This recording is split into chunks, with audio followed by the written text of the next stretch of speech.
आदाब नाजरीन, आप देख रहे हैं ANN चैनल में हूं फातिमा। पेश है दोपहर खबरनामा। वज़ीर IT KTR ने कहा कि रियासत तेलंगाना ताइवान की सरमायाकारी को सबसे ज़्यादा तरजीह दे रही है और रियासत तेलंगाना और ताइवान के दरमियान बेहतरीन शराकत दारी का नतीजा है। इन्वेस्ट इंडिया की सरबराही में मुनक़िद किए गए Taiwan connect Telangana state conference में वज़ीर KTR ने आज शिरकत की। ये इजलास कंपनियों के लिए सरमायाकारी के मौक़े के बारे में ज़्यादा से ज़्यादा आगाही पैदा करने के तनाजुर में मुनक़िद किया गया है, जिसका मकसद ताइवान और तेलंगाना के माबैन ज़्यादा तिजारत को फ़रोग़ देना है। इस मौके पर वज़ीर KTR ने Taiwan computer association of Taiwan के साथ टेक्नोलॉजी पार्टनरशिप मुआहदे को याद किया। KTR ने कहा कि Hyderabad Indian Taiwan startup alliance कायम करने वाला वाहिद हिंदुस्तानी शहर है। KTR ने कहा कि दुनिया को ताइवान की सनती सकाफ़त से बहुत कुछ सीखना है और वहाँ की सनती बरादरी के साथ मज़ीद शराकत दारी को मजबूत बनाना है। उन्होंने कहा कि कोरोना बहरान ने साल 2020 से कारोबारी और तिजारती हालात के लिए कई चैलेंजेस खड़े किए हैं। इस मौके पर KTR ने रियासत तेलंगाना की जानिब से गुज़िश्ता 5 सालों में की गई पेशरफ्त को मुख्तसर तौर पर बयान किया। उन्होंने कहा कि रियासत ने पहले ही तकरीबन $32 बिलियन की सरमायाकारी की है और तेलंगाना की GDP और फिक्स आमदनी में इजाफा हुआ है। उन्होंने कहा कि रियासत तेलंगाना IT से मुताल्लिक़ शोबों में ज़बरदस्त तरक्की की जानिब गामज़न है। उन्होंने कहा कि हम आने वाले दिनों में इलेक्ट्रॉनिक्स, इलेक्ट्रिक गाड़ियाँ और एनर्जी स्टोरेज सोल्यूशन जैसे शोबों को तरजीह देने की कोशिश की जाएगी। इस तनाजुर में KTR ने इलेक्ट्रॉनिक्स और इससे वाबस्ता शोबों में ताइवान के साथ मजबूत शराकत दारी कायम करने की कोशिशों पर भी जोर दिया।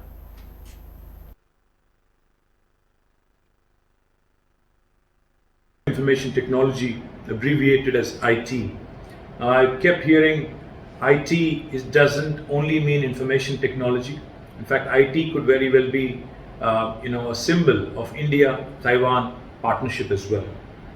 Our association with Taiwan goes a long way back.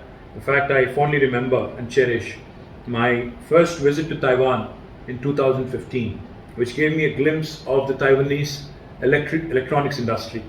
We have always considered Taiwan to be a strategic partner, and we deeply value the foundations and principles that the Taiwanese industry thrives on. In fact, we were one of the first states from India to initiate a dialogue with many of the electronics manufacturers. Heritage, history, and admire your industrial prowess and what you've been able to achieve. I'm the Minister for Information Technology, abbreviated as IT. I kept hearing IT is. वज़ीर finance Harish Rao से BJP और कांग्रेस के सैकड़ों कायदीन मुलाकात करते हुए TRS में शमूलियत इख्तियार कर ली। हरीश राव ने उन्हें गुलाबी खनवा पहनाकर उनका पार्टी में खैर मकदम किया। हरीश राव ने बताया कि TRS हुकूमत और वज़ीर आला के चंद्रशेखर राव पर मुसलसल एतमाद में इजाफा हो रहा है, जिसकी वजह से कांग्रेस और BJP का केडर TRS में शमूलियत इख्तियार कर रहा है। उन्होंने साबिक़ वज़ीर व BJP कायद ई राजेंद्र पर तनकीद करते हुए कहा कि उन्होंने 17 साल में हुजूराबाद की तरक्की के लिए कोई काम नहीं किया और रियासत भर में वज़ीर आला के चंद्रशेखर राव सिवाय एक वज़ीर ई राजेंद्र को छोड़कर तमाम वज़रा ने रियासत भर में 4000 डबल बेडरूम मकाना तामीर करवाए और मुस्तहिक़ीन में तकसीम करने का अमल अभी भी जारी है, लेकिन ई राजेंद्र ने हुजूराबाद में एक भी मकान तामीर नहीं करवाया। उन्होंने बताया कि आप 30 अक्टूबर को TRS उम्मीदवार G श्रीनिवास यादव के हक़ में अपने वोट का इस्तेमाल करें। इसके बाद TRS हुजूराबाद में डबल बेडरूम मकाना तामीर कराएगी। वज़ीर रियासती पंचायत राज देही तरक्की एराबेली दयाकर राव ने कहा कि रियासती हुकूमत आम आदमी की फलाह व बहबूद के लिए काम कर रही है और इसके एक हिस्से के तौर पर चीफ मिनिस्टर के चंद्रशेखर राव गरीबों को बेहतर तिब्बी इलाज के लिए CM रिलीफ फंड के तहत माली मदद फराहम कर रहे हैं। इसके अलावा आरोग्यश्री प्रोग्राम के तहत कॉरपोरेट अस्पतालों में मुफ्त मियारी तिब्बी इलाज की फराहमी को भी यकीनी बनाया गया है। वज़ीर ई दयाकर राव ने जुमेरात के रोज़ वरंगल ज़िले के रायपर्ती मंडल के बुरहानपल्ली गांव के रिहायशी G रमेश को इलाज के लिए CM रिलीफ फंड के तहत मंजूर किए गए 1 लाख रुपये का बैंक चेक हवाले किया। रियासत में DSPs के बड़े पैमाने पर तबादले किए गए हैं। हुकूमत ने खम्मम रूरल और गोदावरी खन्नी ACPs के साथ 20 DSPs का तबादला किया है। DGP महेंद्र रेड्डी ने इस सिलसिले में अहकाम जारी किए हैं। रविंद्र रेड्डी मेटपल्ली को SDPVO के तौर पर तब्दील किया गया है। वहां मौजूद MD गौस बाबा का तबादला मेटपल्ली SDPVO में कर दिया गया है। महकमा इंटेलिजेंस पोस्टिंग के लिए वेटिंग लिस्ट में सहर फहरिस्त DSPD रघु चंद्र को स्टेशन घरपुर ACP के तौर पर और DSP सईदैया को महबूबाद SDPVO के तौर पर और S गिरी प्रसाद को गोदावरी खंडी ACP के तौर पर मुंतखब किया गया है। CLP कायद भट्टी विक्रमार्का की क़यादत में गांधी भवन में कुल जमात इजलास मुनक़िद किया गया, जिसे भट्टी विक्रमार्का ने खिताब करते हुए बताया कि तेलंगाना की तश्कील हम तमाम की मुत्तहिदा जिद्दोजहद का नतीजा है, लेकिन तेलंगाना की TRS हुकूमत जमहूरियत को पामाल करते हुए डिक्टेटरशिप कर रही है। उन्होंने बताया कि हुकूमत तालीम को फ़रोग़ देने और रोज़गार फराहम करने में नाकाम हुई है। भट्टी विक्रमार्का ने कहा कि सरकारी महकमे जात में तक़र्रुरात के सिलसिले में एलामिया जारी करने के लिए हुकूमत पर दबाव डालने के लिए हम तमाम को मुत्तहद होकर जिद्दोजहद करने की ज़रूरत है। उन्होंने बताया कि कांग्रेस बेरोज़गारी के मसले पर 2 अक्टूबर से 9 दिसंबर तक जिद्दोजहद का आगाज़ कर रही है। इसमें तमाम सियासी जमातों का ताउन नागुज़िर है।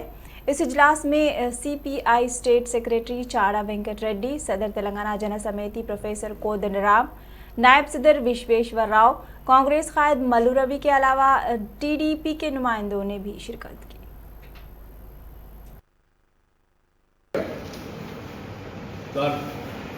తెచ్చుకునే కార్యక్రమంలో అందరూ కూడా వారి వారి పార్టీల్ని శ్రేణుల్ని కదిలించి రాష్ట్ర ప్రజానికాన్ని ఆ దిశలో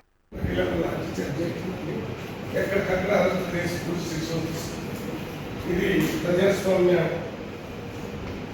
స్వభావానికి వ్యతిరేకం కులాదులకి TRS रुकन असम्बली 20 उमर ने हुजराबाद के कमलापुर मंडल में माजूरीन के इजलास को मुखातिब करते हुए बताया कि तेलंगाना की TRS हुकूमत व वज़ीर आला के चंद्रशेखर राव ने माजूरीन के वजीफे में इजाफा करते हुए 3000 रुपये फराहम कर रहे हैं। इसके अलावा 15 अगस्त और 26 जनवरी के मौके पर ट्राई मोटरसाइकिल और बैटरी मोटरसाइकिल फराहम करने के इक़दाम किए जा रहे हैं। उन्होंने राजेंद्र पर तनकीद करते हुए इल्ज़ाम आयद किया कि उन्होंने कमलापुरम में एक भी डबल बेडरूम मकान तामीर करवाया नहीं, जबकि TRS उम्मीदवार G श्रीनिवास यादव कामयाबी हासिल करने के बाद कमलापुरम मंडल में 400 डबल बेडरूम मकान तामीर करवाएंगे। इसमें 5% माजूरीन के लिए मख्तस किए जाएंगे।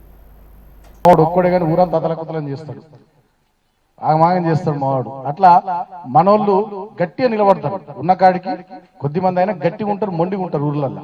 కాబట్టి మీరందరూ గట్టిగా అనుకుంటే ఖచ్చితంగా మనం మంచి మెజారిటీ మన గ్రామాల్లో సంపాదించుకోవచ్చు, సాధించుకోవచ్చు. సో మనం ఇవాళ కొద్ది మంది ముఖ్యులతో ఈ సమావేశాన్ని ఏర్పాటు చేసుకున్నాం. రాబోయే రోజుల్లో వాసుదేవరెడ్డి గారు కోరినట్టుగా ఒక వారం 10 రోజుల సమయం తీసుకొని పెద్ద ఎత్తున ఇక్కడనే మండల స్థాయి సమావేశం మన వాళ్ళందరినీ కూడా పిలుచుకొని పెట్టుకుందాం. మంచి ఆ రోజు లంచ్ భోజనాలు అవి ఏర్పాటు చేసి ఆ కార్యక్రమాన్ని కూడా విజయవంతం చేసుకుందాం. అవసరమైతే మన అభ్యర్థి గెల్లు శ్రీనివాస్ యాదవ్ గారిని కూడా ఆ రోజు మన కార్యక్రమానికి పిలిపించుకుందాం. సో దట్ ఆయనను కూడా మన వాళ్ళంతా చూసినట్టు ఉంటుంది, కలిసినట్టు ఉంటుంది. ఇప్పుడు మీరు 2-3 విషయాలు చెప్తున్నారు మన వాళ్ళు. ఒకటి మనకి ఇక్కడ స్థలం కావాలంటున్నారు, వికలాంగుల భవనం. ఇప్పుడేమో ఎన్నికల కోడ్ ఉంది, ఇప్పుడు మనం ఏం చేసే పరిస్థితి లేదు. దాన్ని ప్రభుత్వం దృష్టికి తీసుకొని పోతాం. తర్వాత మనకు ఒక సంఘం బిల్డింగ్ అన్నారు, దాన్ని కూడా ప్రభుత్వం దృష్టికి తీసుకొని పోతాం. డబుల్ బెడ్రూమ్ ఇల్లు అంటున్నారు, ఇప్పటికే 4000 పైచిలకి ఇల్లు ఉన్నాయి. ఇంకొక 1000 ఇల్లు వస్తే ఒక 5000 పైచిలకి ఇల్లు మన నియోజకవర్గానికి వస్తాయి. దాంట్లో మన మండలానికి వచ్చే ఇళ్లలో ఖచ్చితంగా మన వాళ్లకు ఎంత మేర వీలైతే అంత మేర హరీష్ అన్నకి చెప్పి, అదేవిధంగా మన అభ్యర్థి గెల్లు శ్రీనివాస్ యాదవ్ గారికి కూడా చెప్పి మన వాళ్ళకు మాక్సిమం, ఇప్పుడు నాకు జనార్దన్ అన్న కొన్ని ఫోటోలు చూపించింది, నాకే బాగా అనిపించింది, బాగాలేదు పరిస్థితి. కాబట్టి అట్లా ఎవరెవరైతే మరి దారుణంగా ఉన్న పరిస్థితి వాళ్ళందరికీ ముందుగా ఇండ్లు ఇప్పించేటటువంటి ప్రయత్నం కూడా చేస్తామని చెప్పి సందర్భంగా మీ అందరికి కూడా తెలియజేస్తుంది. ఇక ఈ ఎన్నికల తరుణంలో మన వాళ్ళ దగ్గర दोपहर खबरनामे में फिलहाल इतना ही। ANN पर खबरों का सिलसिला जारी है, देखते रहिए ANN चैनल। अल्लाह हाफिज।